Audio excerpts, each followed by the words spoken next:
Good morning, world. It's 8 a.m. I just woke up, and today is going to be a reading day. Today is going to be a readathon. I'm planning on listening to an audiobook while I'm busy and running around doing whatever I have to do today. And then in the rest of the day, I'm probably going to try to finish up a couple of library books that I've had for a while and haven't finished. And if I finish all of those, maybe I'll move on to something else, but we shall see. So it's going to be a really fun day, and I hope you all enjoy the vlog. Alright, so this is Editing Haley, and I just wanted to say I'm really sorry that this segment is dark, but I really didn't realize it was that dark because it seemed light in my room. I'm sorry. This is my first reading vlog. Please forgive me. It'll get better in a second. Okay, thank you.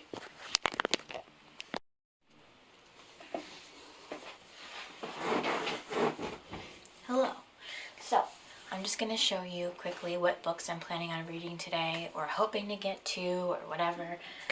I've never done a readathon before, and I'm not doing a 24-hour readathon. I don't think I would survive a 24-hour readathon, but I'm going to do probably 12 hours, or as long as I possibly can today. I have nothing planned for the day. I'm going to be home all day because I'm social distancing, so I'm just going to be here reading and running around the house. So, I'm planning on looking at My Lovely Wife.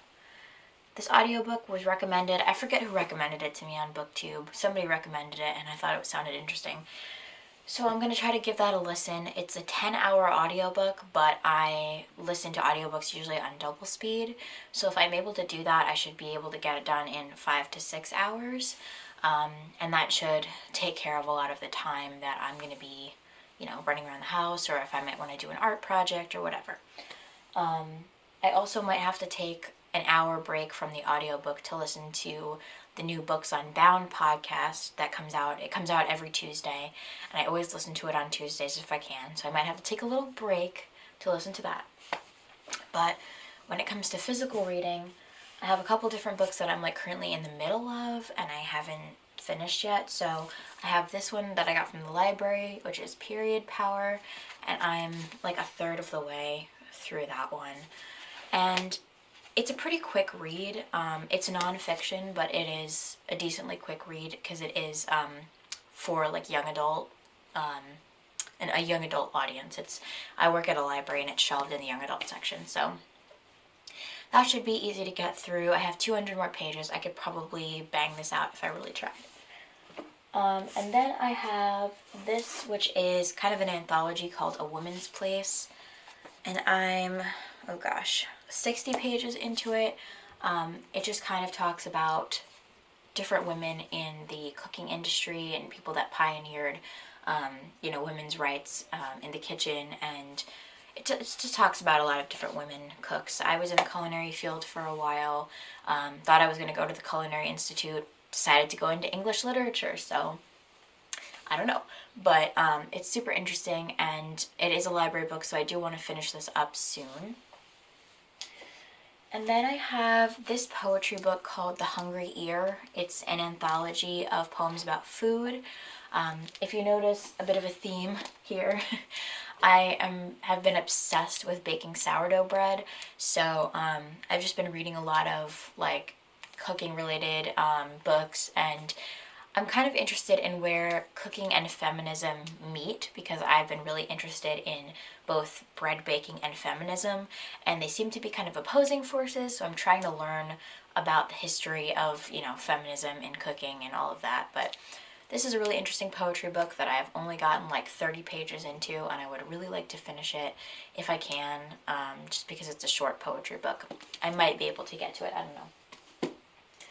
And then finally, I have this one, which is The Thing Around Your Neck by Chimamanda Ngozi Adichie. And this one I am 75 pages into right now. It's a short story collection. I absolutely love this book. This is actually my book, not a library book. I might want to take a break from the kind of nonfiction and poetry, because all the other books I have are anthologies and nonfiction and all of that. If I want some straight up fiction, I might go for this book and just try to knock out maybe a couple of short stories in here. So that is my plan for what I'm going to read during this readathon. We'll see how much I can get done. I don't know, never done this before, so we're going to see.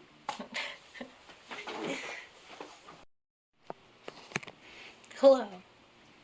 Update. It is approximately 9:20 and I have done about an hour and a half of My Lovely Wife, the audiobook. I've just been making breakfast and doing some laundry this morning and just kind of, stuff around the house. But I've already gotten an hour and a half done in the first hour of this readathon, so I think we're doing good. I'm just probably going to continue this for a little bit while I put away some laundry that I haven't done yet. And after that, I'll let you know what we do next.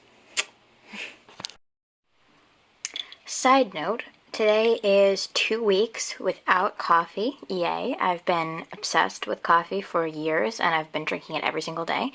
And now I'm doing matcha lattes in little jars and it's a good life. I'm loving it. I'm enjoying it. It's great and I feel so much better than having to drink iced coffee every morning and having a huge crash. So, yay. Hello. So, it is 10 o'clock right now, and I'm on chapter 17 of My Lovely Wife, the audiobook.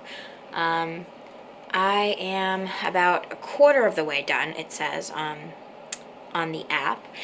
And I realized I never really told you what this book is about. So, basically, it's about this guy and his wife who basically are serial killers. They started out with the mentally ill sister of the wife, and then they started going on to other victims, and it's a lot, but I have to say I don't have a big problem with like murder mysteries or anything like that. Blood and gore doesn't really bother me in books. I prefer, like, if I'm reading a horror or kind of scary book, I prefer it to be more set in reality rather than got any fantastical elements or supernatural elements or anything like that. And this book is all very much based in reality. So I'm really liking it. It's definitely creepy if you're not into like serial killer kind of things, but I find it interesting, so I'm enjoying the book so far. But I think now I'm going to take a break from the audiobook and get to physically reading a book. Just because, I've been at this for a couple of hours now, and I think I'm ready to shift my reading. So I will update you on what I read.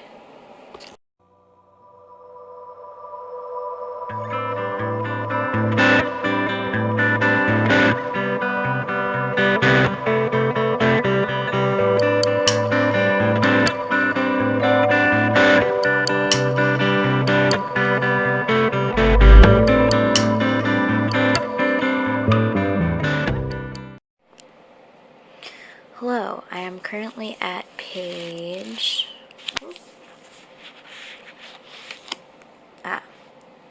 134 of Period Power. That's where I am in the book. It's super, super interesting. I have never really thought that much about how homeless people deal with their periods. It talks a lot about that, and it was really, really enlightening. It made me deeply sad that people have to use cardboard that they find in recycling bins as pads. It's just so sad and horrible, but this book has been so far super, super enlightening and also very interesting. It talks about the origins of menstrual products and when they were patented in like the 30s and 40s. Super, super interesting. And I never really thought that deeply into, where period products came from or, why they are the way they are. So definitely would recommend this book if you're interested in that kind of thing. It's sad to read some of this stuff, but it's also hopeful because we can get better. We can do better in making period products accessible. So definitely would recommend this read. Alright, so I am at page around 200 in Period Power, and I have to say the last chapter I found kind of boring. I was really loving it up until the point where they were talking about legislation about periods, and I just have zero interest in like legislation and, you know, I guess the politics side of it. I'm not really interested in politics in general, but especially for this, I was kind of like, don't really care that much. It looks like I'm only halfway, but in reality, a lot of this is just notes and stuff like that. So really, I only have about 90 pages left, and that's about how much I have left, this section right here. So it's not so bad. I definitely think I'm going to be able to finish this today, but I do think I want to take a bit of a break from it and go back to my audiobook for a little bit because I have to make lunch soon. So I'm going to get back to the audiobook and I will update you when I have something to say about that book. So, yeah. Chapter 24, and making lunch. Hello. So in this segment, we're going to be doing the blindfolded book challenge, where we'll be guessing what the books are based on what they feel like. So my mom, who's behind the camera, has picked a couple of my brother Sam's books, and she's picked a couple of my books, and we're just going to see if we can guess them. So do you want to go first, or do you want me to go first? You go first. Okay. We will attempt to blindfold. You need some up there, sis?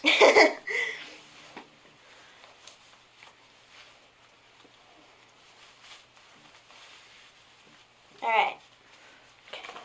I cannot see. You cannot see. Hand me a book. Oh. Oh, this is without a doubt the paperback of Tiffios. Am I right? Yep. Aha. Okay. I know my books. Ooh. Ah. This is hardcover. Very tiny. This is giving me... Am I holding it upside down? Or right side up? Upside down. Okay, so it's this way. Yeah. This is the book. And I think it's The Giving Tree. Yep. Yes. Okay, give me the next book. Ooh. What does it smell like? Smooth cover. Oh, I feel a sticker. Is this a Strand sticker? From the Strand. What the heck does that mean? Mother, is this a Strand sticker? Yes, Oh. This is the graphic novel of The Lottery. correct. One more book to go. Oh, this is hard. Ooh, it's tiny. You're holding it upside down. Oh, it's this way? Yep. Oh, it's small. Feels familiar. It's a nondescript paperback, though, which is kind of unhelpful. What is a nondescript paperback? That's extremely small. I'm getting like no clues from the cover. Giving you a hint. It's very floppy. It's not a graphic novel. I know it's not a graphic novel. Does it It's a feel like nondescript it's been paperback. used yet? No. It does not feel used. It feels like a poetry book that you took off of the other No shelf. more hints. I did not. It was on the main shelf. It was on the main shelf. And it's small. You said that about 100 times. I know. Oh my gosh. Can I smell it? No, it doesn't smell like anything. There's no stickers. So if there's no stickers, it was probably a Barnes & Noble book. Is that correct? I think so. I have no idea. You give up? Yeah. Merchant of Venice. One of your Pelican Shakespeare. I figured you'd get the category. You wouldn't be able to tell which. No, it's just a small nondescript paperback. Well, I think 3 out of 4 is Very good. is okay. It's very so, good. Yes, we have We achieved. got 3 out of 4. Wait, are we doing points on this? Yes, 3 out of 4. Oh, I'm Okay, scoot definitely over, gonna lose. Sam, a little bit this way. There you go. All right, let's blindfold you. Let's blindfold myself. Okay. Can you see anything? No. Okay, because there's no cheating. I did not cheat. I promise. Ow! Ow! Ow! Please. You good? No, No, you're not good. it hurts. It hurts. Okay. Book. Okay. Okay, don't kill your brother. No, I'm not. No. Can you see anything? No. How many fingers am I holding up? I don't know. Okay. We're good. Okay. Book. Now this is out of your bookcase. Hold it up so everyone can see. Okay. I've read this one like a week ago, or something like You that. read it a week ago? Something like that. I think I read it a week ago. Fables. Yes, Aesop's Fables. Good Hey! job. Did you put it? No. Okay, well, just gonna make sure you can see. Hey. Okay. What about this one? Okay, it's very small. It's very small. It feels like one of my Kingdom of Renly books, but which one? That's a hard one. I can't figure out which one. Well, no, you're it's right. It is a Kingdom of Renly. We'll give you the point for that. That was good. You promise you can't see anything under Promise. there? Okay. I'm actually closing my eyes while I'm at it. Oh, wow. Good for you. Okay. Oh, okay.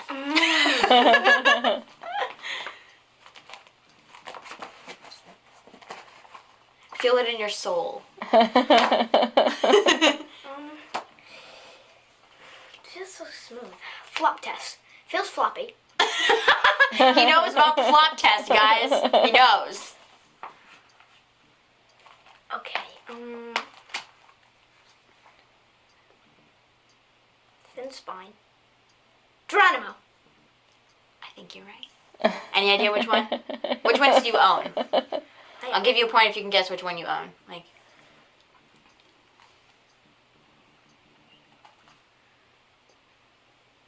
Okay, I have 2 of these, so I'm gonna guess on the 2 of them. Okay. One of the Valentine ones. since you said that first, that's the one. Valentine's. Alright. I have 2 Valentine So you ones. got so 3 I guess- points. See about this one. This is an easy one. That Safari. It looks like. Whoop. Let's see if we can untie you. You have won the challenge.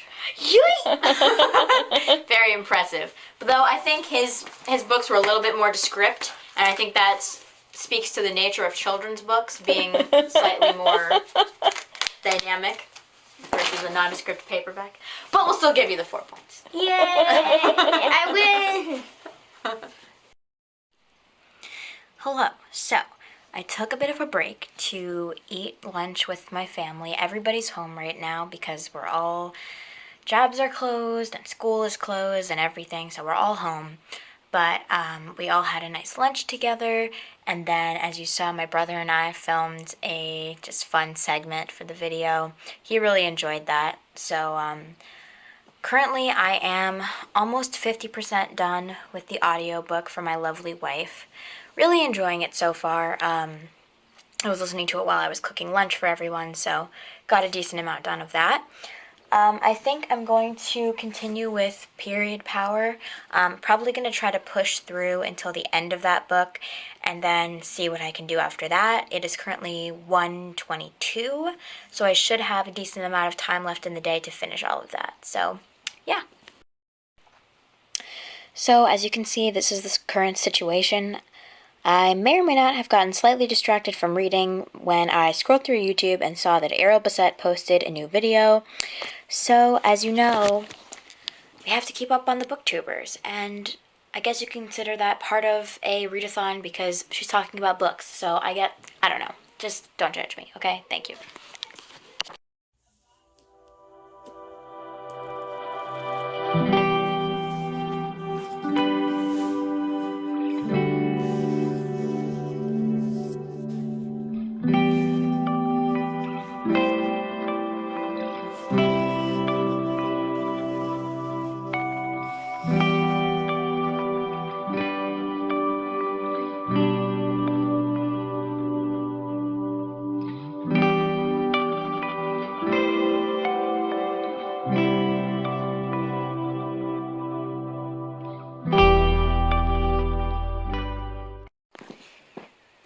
Hello. So, I just finished Period Power by Nadia Akamoto, and I have mixed feelings about it because, on the one hand, the first half of this book was so interesting. It delved into a lot of history and a lot of facts and just really, really interesting stuff. The second half of this book was about policies and media and kind of what you can do to help the menstrual movement. And while I think the entire book is incredibly valid and does a really good job of being inclusive to everybody in talking about this, it wasn't the most interesting to read the second half. So I guess what I'm saying is that this is a book that's targeted towards a young adult audience. I am not in the young adult audience necessarily, and I think that if you were, you know, kind of in an early younger teenager or something like that, you could have a lot more use of this book, especially because there's a lot of discussion of social media and how it affects the movement, as well as videos such as BuzzFeed videos that talk about periods and men trying period products and things like that. So it's a lot more relatable, I think, to a younger audience than me personally. However, I think it's a really, really great, they call it a manifesto. It's definitely a manifesto. And it's really, really informative and helpful, I think. But I just didn't find the second half of the book that fun to read. So 3 out of 5 stars. Definitely would recommend it to a younger teenage person who wants to learn about periods more. So anyway, it is 2:17 and I'm going to try to get back to my audiobook now. I have some kind of scrapbooking projects that I want to do and then some more laundry. So that's what I'm going to do now, and I will update you when I have something to say about the audiobook. Right, she can find out. But first she would have to suspect she's being tracked. I look over at her. She's sitting with Rory at the dining room table, and they're making flashcards for his history class.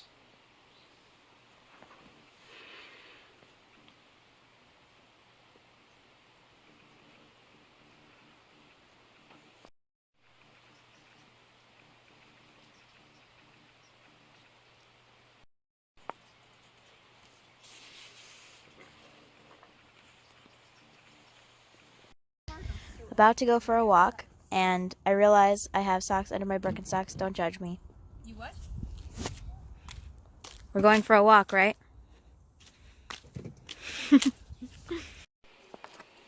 Alright, so it is 6 o'clock, and I have just finished My Lovely Wife by Samantha Downing.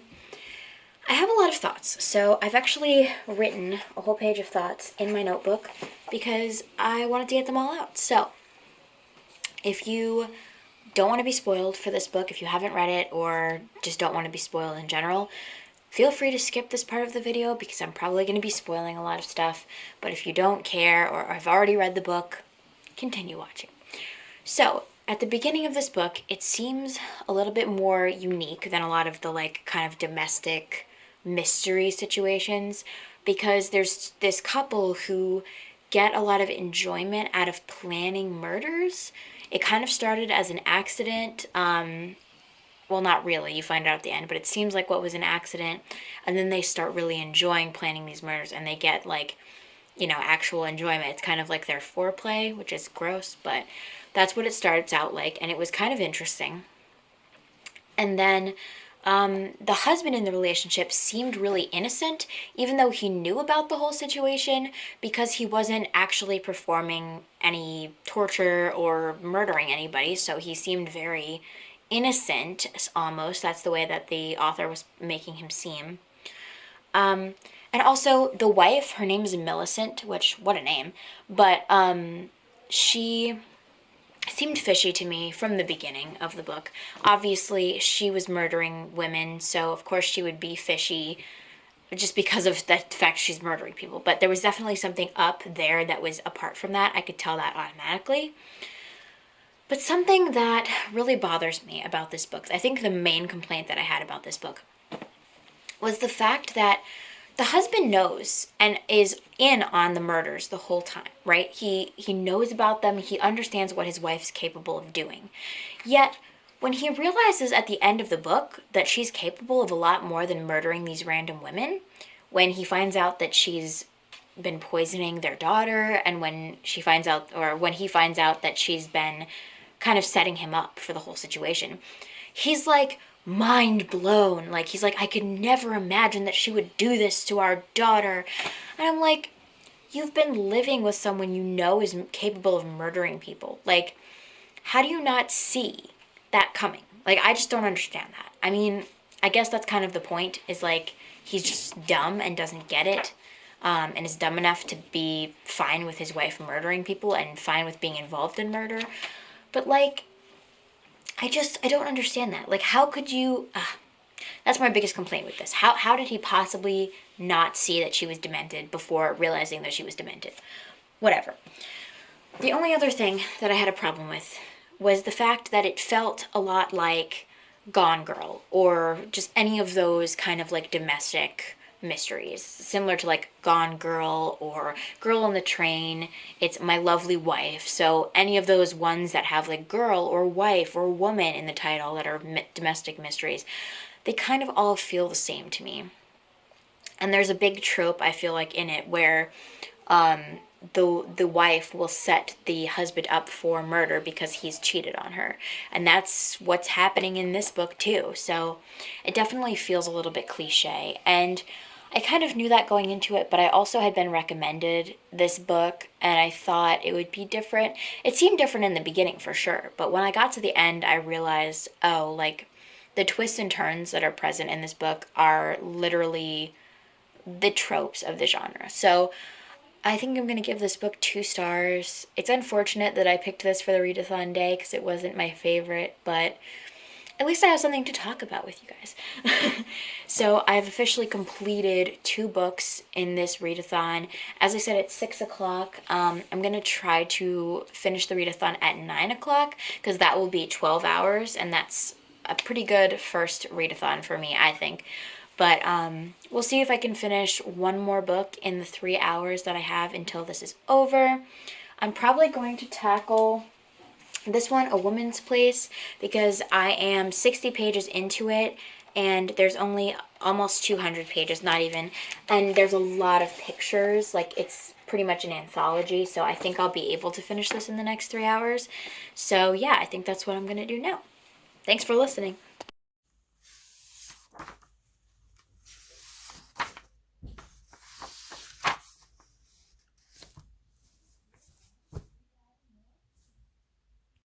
So it is 8:41 and I have finished A Woman's Place, and I have to say I really enjoyed this book.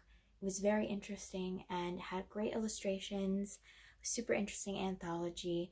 I would definitely recommend it to anybody who's interested in the culinary field or women in the culinary field, or kind of how cooking and being in the kitchen interacts with feminism, because I think they can seem like complete opposite forces, and in reality they're not. So definitely a great read, and this is my 3rd read of the readathon, so I've completed 3 books, which is exciting. So yeah, really glad about that. Alright, I just wanted to film a little outro for you guys before it gets too dark in my room. I just wanted to say thank you so much for watching my very first reading vlog. I had so much fun filming it. It was such a fun day, and I really hope you guys enjoy the vlog also. it's really nice to have something productive and fun to do while you're social distancing or quarantining or just isolating. It definitely helped me get through this awkward time. But yeah, it was really fun. For some reason, the books that I read, I really enjoyed the first half of the book, but not the second half. I don't know what that means, but maybe I just get bored of stuff really easily. That's kind of true about me. Oh well. Anyway, I really hope that you enjoyed this video, and stay healthy, stay safe, stay inside if you can, and I'll see you next time. Thanks so much for watching. Bye.